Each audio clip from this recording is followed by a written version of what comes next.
कोई यहाँ से इलेक्ट्रॉन आया, 7वें नंबर से किस में आ गया, पहले नंबर में, तो फोटान निकालेगा, फोटान का तरंग दैर्ध्य होगा, फिर उसी 6वें नंबर से आया, इस तरह से जब इसमें आता है तो अलग अलग तरंग दैर्ध्य निकालता है। तो 6-7 ठो तरंगें हो गई, उन तरंगों को क्रम से जमा दो तो उसको हम क्या बोलेंगे, क्या बन गया, स्पेक्ट्रम बन गया। तो इस तरह की ये 5 श्रेणियां हैं, लाइमन, बामर, पाश्चन, ब्रैकेट, फुंड। तो पहले यही याद करो, क्या, लाइमन, बामर, पाश्चन, ब्रैकेट, फुंड। वैसे एलबीपी लो बीपी याद कर सकते हो, है ना। एल का मतलब लाइमन, बी का मतलब क्या हो गया, बामर, और पी का मतलब क्या हो गया, पाश्चन।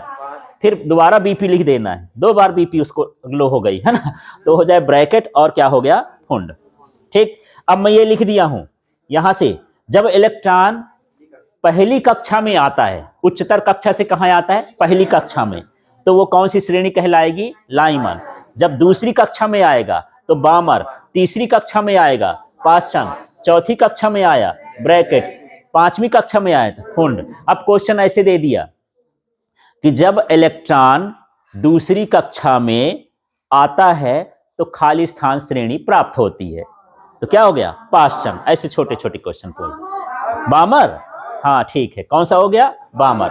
अब कभी कभी ये पूछ देता है कि ये जो बामर क्षेत्र है, ये बामर में जो स्पेक्ट्रम है किस क्षेत्र में आता है, तो ये देखना, एक है ये पराबैंगनी, लाइमन किस क्षेत्र में आता है, पराबैंगनी, माने इससे जो तरंगें उत्पन्न होती हैं वो पराबैंगनी के लेवल की होती हैं, ठीक है। बामर जो होती हैं वो दृश्य क्षेत्र की होती हैं, ये हमको दिखाई देंगी, और जो पाश्चन है, ब्रैकेट है, फुंड है, सबका क्या होता है, अवरक्त। जब ये निकलती हैं तो गर्मी पैदा करती हैं, बढ़िया, आपको ऐसे ठंडा मौसम है, ये निकलेंगी तो आपको गरम गरम लगेगा, ठीक, उसमें तरंगें निकलती हैं। अब इसको समझो लिखना कैसे है, ठीक है।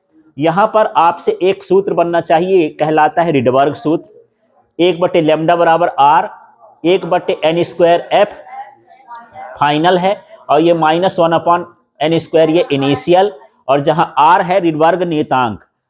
तो कभी कभी खाली स्थान में पूछ देता है रिडबर्ग नियतांक का मान कितना होता है, तो ये 1.09 × 10⁷ मीटर इनवर्स या प्रति मीटर भी लिख सकते हो, ठीक। अब इसका मुझे पूरा चित्र बनाना है, तो थोड़ा देखते जाना चित्र कैसे बनेगा यार। हाँ देखो, इसमें हम बोल रहे हैं कि इलेक्ट्रॉन कहां आएगा, पहली कक्षा में, तो यहां से चालू कर देता हूं, ये दूसरे नंबर से भी पहली में आएगा, फिर ये इससे तीसरे से भी पहली में आएगा, फिर चौथे से भी पहली में आएगा, फिर 5वें से भी पहली में आएगा, फिर 6वें से भी पहली में आएगा, और फिर 7वें भी से पहली आएगा, और ये जब पूरे आ गए तो इस स्पेक्ट्रम को हम कौन सा बोलेंगे, लाइमन, है ना। सबकी तरंग दैर्ध्य अलग होगी, तरंग दैर्ध्य के क्रम में इनको जमा दोगे तो इस श्रेणी को हम क्या बोलेंगे, लाइमन। अब फिर से यही इलेक्ट्रॉन कुदाना है, लेकिन अब किस नंबर में कुदाना है, दूसरे में, तो दूसरे में कहां से आएगा, तीसरे से। तो देखो ये तीसरे से आया, फिर कहां से आया, चौथे से आया, फिर कहां से आया, 5वें से आया, फिर कहां से आया, 6वें से आया, फिर कहां से आया, 7वें से आया। अब इसमें कौन सी श्रेणी प्राप्त हो गई, बामर। इस जब दूसरे नंबर में इलेक्ट्रॉन कूदेगा, ऊपर वालों से कूद रहा है ना, तो इसको कौन सी श्रेणी बोलेंगे, बामर। अब किस में कूदना है इसको, 3 नंबर में, तो ये 4 से आ सकता है, 5 से आ सकता है, 6 से आ सकता है, 7 से आ सकता है, तो ये कौन सी श्रेणी मिल गई, पाश्चन।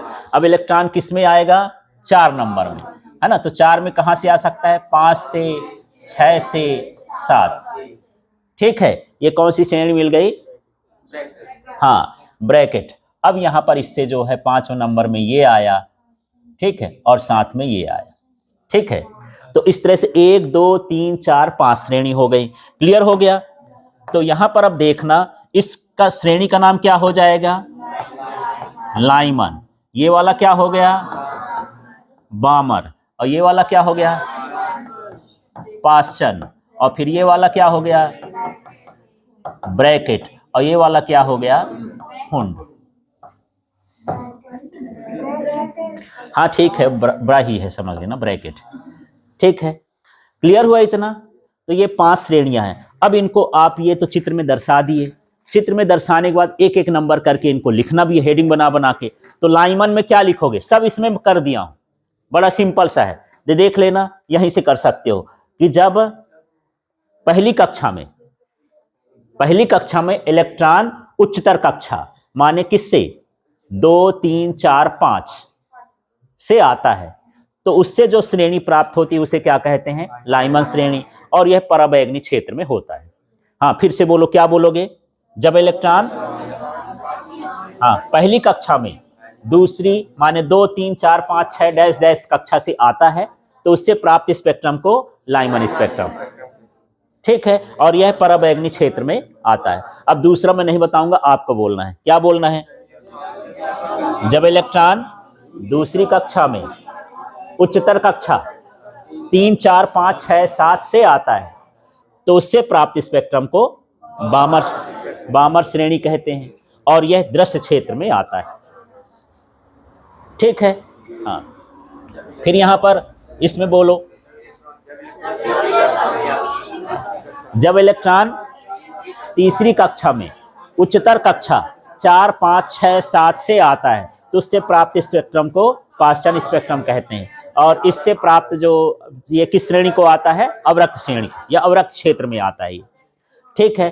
फिर यहां पर बोलो ब्रैकेट का, जब इलेक्ट्रॉन चौथी कक्षा में उच्चतर कक्षा 5, 6 चौथी में आएगा तो कहां से आएगा, 5, 6, 7 से आता है तो इससे प्राप्त स्पेक्ट्रम को ब्रैकेट श्रेणी कहते हैं, और यह अवरक्त क्षेत्र में होता है, ठीक है। और यहां पर जब इलेक्ट्रॉन पांचवी कक्षा में उच्चतर कक्षा 6, 7 से आता है तो प्राप्त स्पेक्ट्रम को ठुंड श्रेणी कहते हैं, और इसमें ये किस में बिलोंग करता है, अवरक्त क्षेत्र में, ठीक है। अब सबके लिए सूत्र लिखना है, सूत्र भी सरल है, परिभाषा लिखने के बाद सब में क्या होना चाहिए, सूत्र।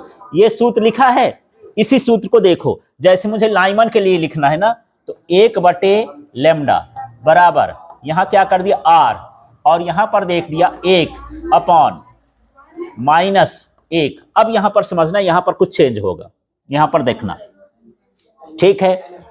NF का मतलब है फाइनल, अंतिम में आता कहां है, 1 नंबर में, तो NF का मान हम लिख देंगे क्या, ये 1 का स्क्वायर, इसमें क्या हो जाएगा 1 का स्क्वायर, और यहां पर लिख देंगे NI का स्क्वायर, और यहां पर जहां NI बराबर कितना हो जाएगा, कहां से आएगा, 2 से, 3 से, 4 से, 5 से, 6 से, 7 से, बस इतना लिखना है। ये इसका सूत्र बन गया, किसका बन गया, लाइमन का। अब सोचो यदि मुझे बामर का सूत्र बनाना है तो इस सूत्र में क्या अंतर होना चाहिए, 1 की जगह क्या हो जाएगा 2, और NI कहां से चालू हो जाएगा, 3, 4, 5, ठीक है। इसी सूत्र को लिखते जाना है बार बार, जबरदस्ती का नाटक है, उसी नाटक को दिखाना है आपको, है ना।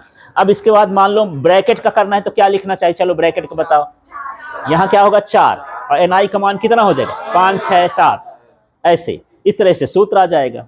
तो सारी श्रेणियां क्लियर हो गई, ठीक है। तो आपसे ये चित्र बन जाए और ये थोड़ा सा ये टेबल बन रहेगा तो सारा कुछ बन जाएगा। अब जिनके पास टाइम हो चित्र बना लो। ये ऊर्जा स्तर आरेख में सिर्फ इतना है कि ये लाइन हटा दोगे ऊर्जा स्तर बना जाएगा, लाइन लगा दोगे तो स्पेक्ट्रम बन जाएगा, बस इतना है। चित्र तो दोनों